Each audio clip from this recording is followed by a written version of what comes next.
넌 도대체 어디 핏줄이길래 그렇게 뻔뻔하냐? 넌 출처가 어디야? 지강호의 목소리는 칼날처럼 날카로웠습니다. 순간 거실 공기는 얼어붙었고 정순이의 손끝은 잔이 떨어질 듯 떨렸습니다. 은호는 그 자리에 얼어붙은 채 눈을 크게 떴습니다. 귀를 의심했지만 동생의 얼굴에는 흔들림 없는 분노가 서려 있었습니다. 은호는 한참 동안 말을 잃다가 애써 입꼬리를 올렸습니다. 그러나 그 웃음은 금세 무너져 내렸습니다. 강호야, 내가 지금 무슨 소리를 하는 건지 알아? 난 엄마 딸이야. 내 누나야. 그러나 강호는 눈을 피하지 않았습니다. 오히려 단단하게 굳은 표정으로 쏘아붙였습니다. 내 누나 아니야. 그냥 입양된 딸일 뿐이야. 나는 태어나면서부터 내 거였어야 할 걸 다 빼앗겼어. 정순이가 자리에서 벌떡 일어나며 목청을 높였습니다. 강호야, 내가 무슨 소리를 하는 거냐? 내 누나는 우리 집에 하늘이 내린 아이야. 내가 어떻게 그런 말을 해? 그러나 강호는 눈에 눈물이 맺힌 채 고개를 저었습니다. 엄마, 난 늘 그림자였어. 누나가 웃을 때 난 벽에 기대어 서 있었고, 누나가 칭찬받을 때 난 혼자 어둠 속에 있었어. 늘 뒷자리였다고요. 이제라도 돌려받아야겠어. 내 몫을. 그 절규는 온 집안을 울리며 무겁게 내려앉았습니다. 은호는 눈물이 터져 나올 듯 했지만 입술을 깨물었습니다. 더 이상 말이 이어지지 않았습니다. 결국 그녀는 눈물을 삼킨 채 문을 열고 뛰쳐나가 버렸습니다. 남겨진 정순이는 몸을 부르르 떨며 주저앉았습니다. 그녀의 시선은 허공을 맴돌았고 그 눈빛에는 자신이 지켜주지 못한 아들에 대한 죄책감이 짙게 묻어 있었습니다. 다음 날, 은호는 카페에 나왔습니다. 하지만 도면 위에 놓인 펜은 자꾸만 손에서 미끄러졌습니다. 집중하려 했지만 어제 강호의 말이 귓가에서 떠나지 않았습니다. 그때 조용히 문이 열리고 지혁이 들어왔습니다. 밥은 먹었냐? 짧고 낮은 목소리였지만 은호의 어깨를 스치듯 내려앉았습니다. 은호는 고개를 저으며 대답했습니다. 선배, 그냥 가세요. 저한테 신경 쓰지 마세요. 지혁은 아무 말 없이 봉투를 내밀었습니다. 1,800만 원. 내가 끝낸 프로젝트 정산. 은호는 놀라며 손사래를 쳤습니다. 이걸 왜 저한테 줘요? 전 그냥 코디네이터였을 뿐인데요. 지혁은 단호하게 고개를 저었습니다. 은호야, 내가 있어야 일이 굴러갔어. 내가 없었으면 난 아무것도 못했어. 은호는 봉투를 밀어내며 고개를 저었습니다. 전 받을 자격 없어요. 제 마음이 편하려면 안 받는 게 맞아요. 지혁의 눈빛이 흔들렸습니다. 그는 잠시 숨을 고르더니 낮게 속삭였습니다. 넌 늘 혼자서 버티려 하지. 근데 난 널 그렇게 혼자 두고 싶지 않아. 은호는 눈을 크게 뜨며 그를 바라봤습니다. 그의 목소리는 흔들렸지만 단단했습니다. 넌 날 싫어할지 몰라도 난 널 미워할 수 없어. 복학한 날 처음 널 봤을 때부터 지금까지 넌 내 마음에서 단 한 번도 사라진 적 없어. 순간 은호의 눈가에 눈물이 맺혔습니다. 그러나 고개를 돌리며 힘겹게 내뱉었습니다. 선배, 왜 이제 와서 그런 말 하세요? 전 이미 너무 지쳐요. 멀리서 이 장면을 지켜본 성재의 눈빛은 점점 차갑게 굳어갔습니다. 그의 손은 떨리듯 주먹을 움켜쥐었고 입술을 깨물었습니다. 지혁아, 넌 끝내 도망치지 않겠다고 했지. 그럼 나도 물러서지 않겠다. 은호를 향한 내 마음, 끝까지 가져가겠다. 같은 시간 지강호는 불법 사채업자의 부름을 받고 허름한 창고로 향했습니다. 퀴퀴한 냄새와 어둠 속에서 종이 한 장이 내밀어졌습니다. 내 누나 이름으로 빌린 서류야. 이거 하나면 다 끝나. 사인해. 지강호는 손을 덜덜 떨며 펜을 쥐었습니다. 내가 이걸로 뭐가 바뀌는 건데요? 사채업자는 비열하게 웃었습니다. 넌 이제 우리 사람이 되는 거지. 너도 내 누나도. 그 순간 어둠 속에서 종이가 낚아채졌습니다. 지혁이 나타난 것이었습니다. 이게 내가 할 짓이냐, 지강호? 지강호는 당황하며 눈을 피했습니다. 형, 왜 여기 있어요? 지혁의 눈빛은 매섭게 빛났습니다. 너 이 길 가면 끝장이야. 내 인생뿐만 아니라 은호까지 무너뜨릴 거다. 지강호는 울컥하며 소리쳤습니다. 형은 몰라요. 난 항상 그림자였다고요. 누나 때문에 내 인생은 늘 뒷자리였어요. 지혁은 단호히 대답했습니다. 아니, 넌 내 그림자를 핑계로 도망친 거야. 너 자신을 무너뜨린 건 내가 했던 선택이지, 은호가 아니야. 그 말에 지강호의 눈물이 터져 흘러내렸습니다. 그는 펜을 떨어뜨린 채 주저앉았습니다. 며칠 후 새벽 저수지에서 시신이 발견됐다는 소식이 전해졌습니다. 경찰이 들고 나온 젊은 남성의 시신. 온 마을이 충격에 휩싸였습니다. 사람들은 웅성거렸습니다. 저 사람 지역 아니야? 아니, 혹시 지강호 아니야? 그날 밤 다정은 집에서 전화를 받으며 손을 덜덜 떨었습니다. 신원 확인 결과 아직 확정된 건 없지만 가족 중 누군가가 맞을 가능성이 높습니다. 순간 상철은 자리에서 벌떡 일어나 소리쳤습니다. 내 아들이라고? 내 아들이라고 했어? 다정은 남편을 붙잡으며 울먹였습니다. 여보, 제발 아직 단정 짓지 마. 하지만 조옥래는 무겁게 고개를 끄덕였습니다. 사람은 언젠가 맞닥뜨려야 할 운명이 있는 거다. 우리 집안에도 이제 그 시간이 온 것 같다. 카페에서 은호는 도면을 펼쳤지만 눈에 들어오지 않았습니다. 성재가 조용히 다가와 앉았습니다. 은호야, 넌 왜 항상 혼자 버티려고 하니? 내가 힘들면 나한테 기대도 돼. 은호는 고개를 저으며 대답했습니다. 본부장님, 전 더 이상 누구에게도 기대고 싶지 않아요. 기대면 결국 무너지는 건 저니까. 성재는 씁쓸하게 웃으며 말했습니다. 그래도 난 무너져도 좋아. 내가 내 옆에 있기만 한다면. 은호는 대답하지 못한 채 눈을 내리깔았습니다. 그 순간 문이 열리고 지혁이 들어왔습니다. 세 사람의 시선이 교차했습니다. 공기는 순식간에 무겁게 가라앉았습니다. 그리고 마침내 경찰의 공식 발표가 있었습니다. 저수지에서 발견된 시신 지강호 씨로 확인됐습니다. 정순이는 그 자리에 무너져 내리며 절규했습니다. 강호야, 내 아들 강호야. 그 울음소리는 벽을 타고 온 집안을 흔들었습니다. 그러나 은호는 이상하게도 눈물이 나오지 않았습니다. 대신 지강호의 마지막 말이 계속 귓가에서 메아리 쳤습니다. 넌 출처가 어디야? 넌 내 누나 아니야. 그 말은 은호의 가슴 깊은 곳에 칼처럼 박혀 앞으로 그녀의 모든 선택을 흔들 불길한 예고편이 되었습니다. 정순이의 절규는 장례식장 천장을 울리고 벽을 타고 흘러내렸습니다. 눈물은 멈출 줄 몰랐고 주변 사람들은 고개를 숙인 채 침묵했습니다. 지강호의 영정은 아직 젊디젊은 얼굴을 하고 있었는데 사진 속의 미소는 아이처럼 순수했기에 더 가슴을 미어지게 만들었습니다.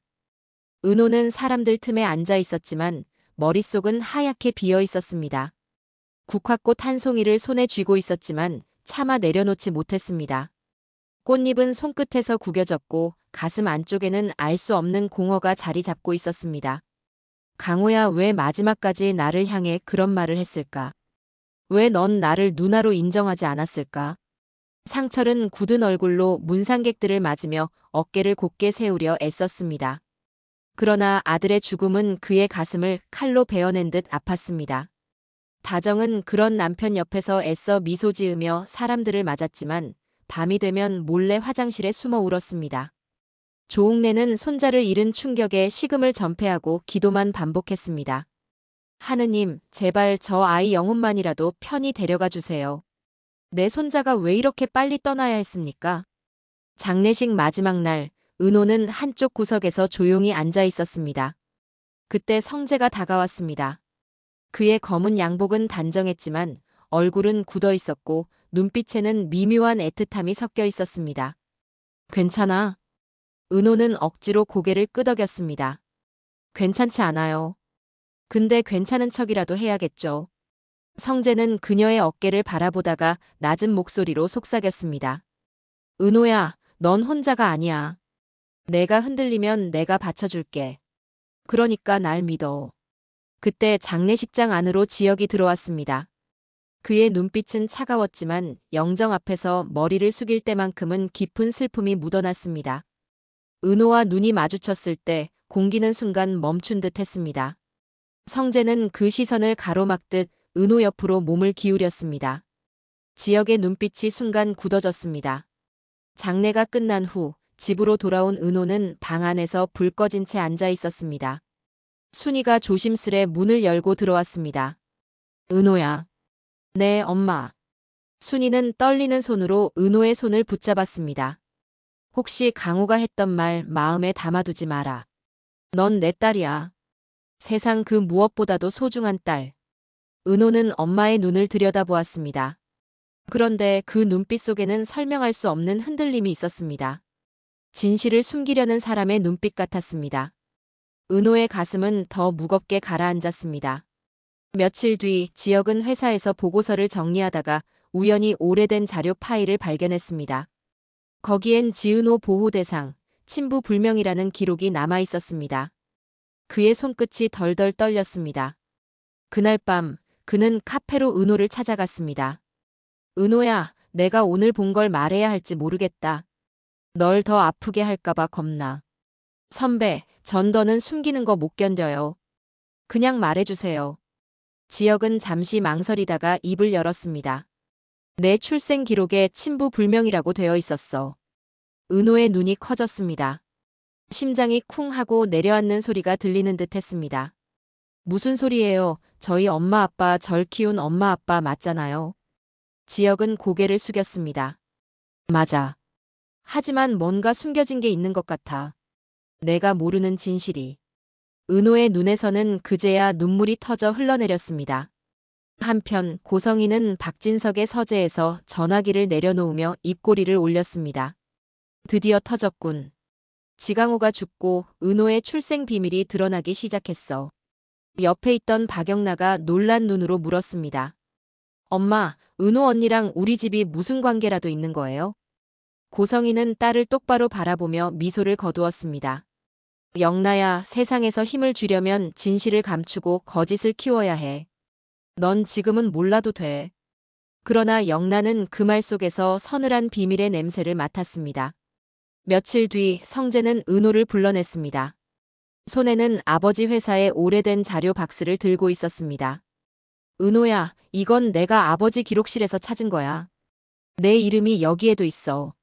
문서에는 특별관리 인원 지은호 박진석 그룹 관련이라는 문구가 박혀 있었습니다.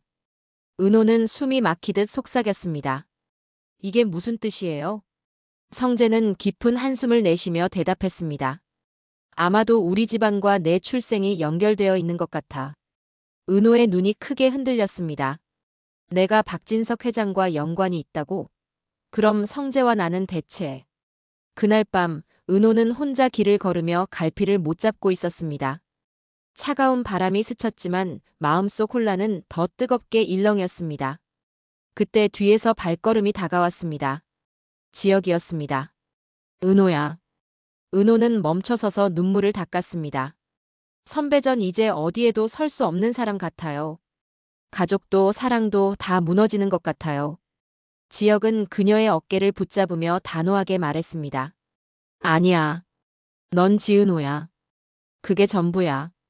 내 출처가 뭐든 난 널 포기하지 않아. 그 순간 골목 끝에서 성재가 그 장면을 보고 있었습니다. 눈빛은 차갑게 얼어붙었고 속으로 중얼거렸습니다.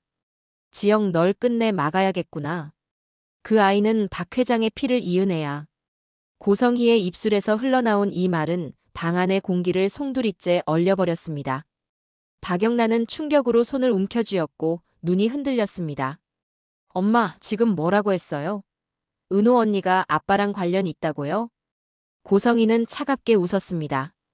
그래, 지은호는 내 아빠의 또 다른 피지. 공식적으로 인정되지 않았을 뿐이지. 그래서 내가 이 사실을 쥐고 있는 거야.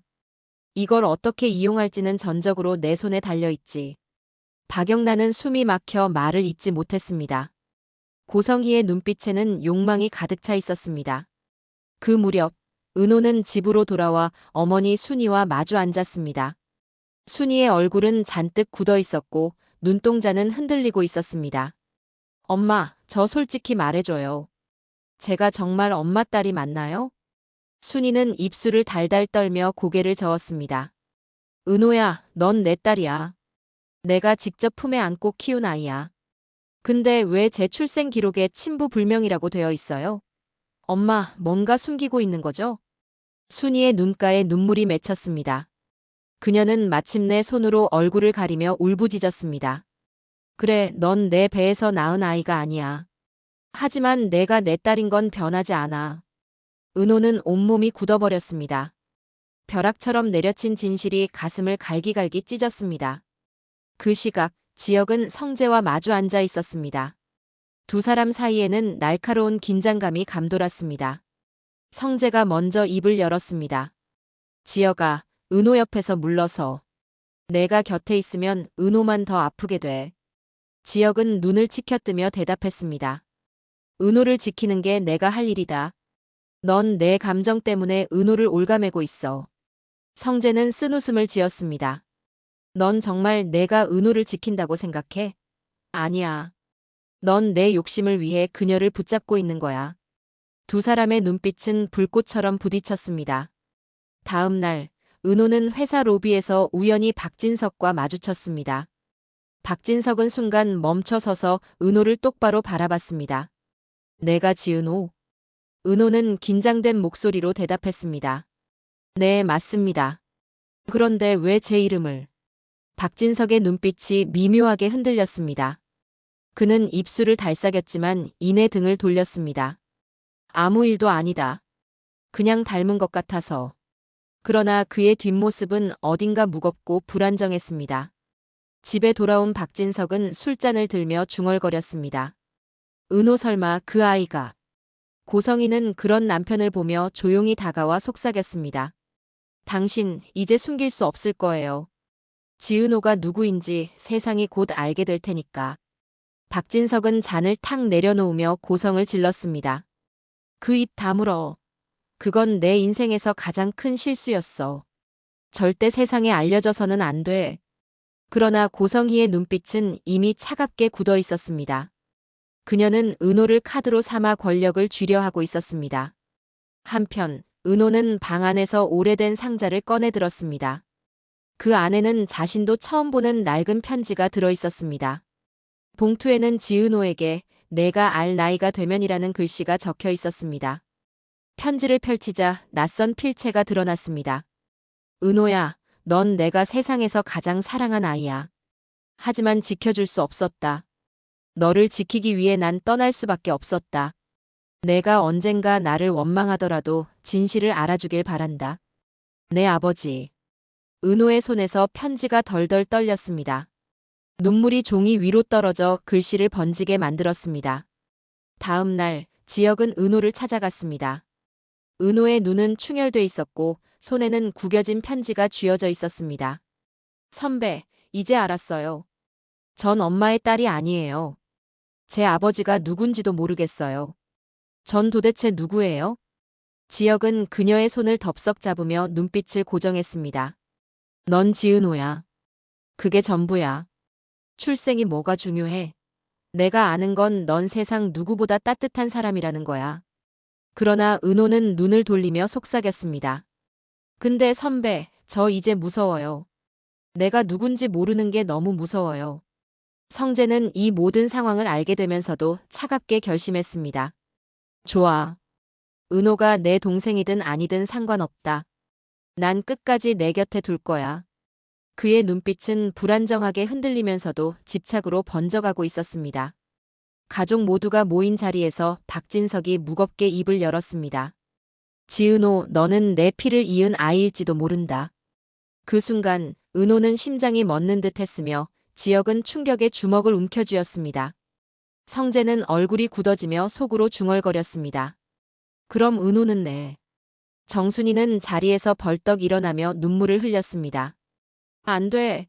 난 끝까지 이 아이를 내 딸로 지킬 거야. 방 안은 고요했지만 그 고요 속에서 모든 운명이 갈라지고 있음을 누구도 부정할 수 없었습니다. 영상 즐거우셨다면 구독과 좋아요 부탁드립니다. 감사합니다.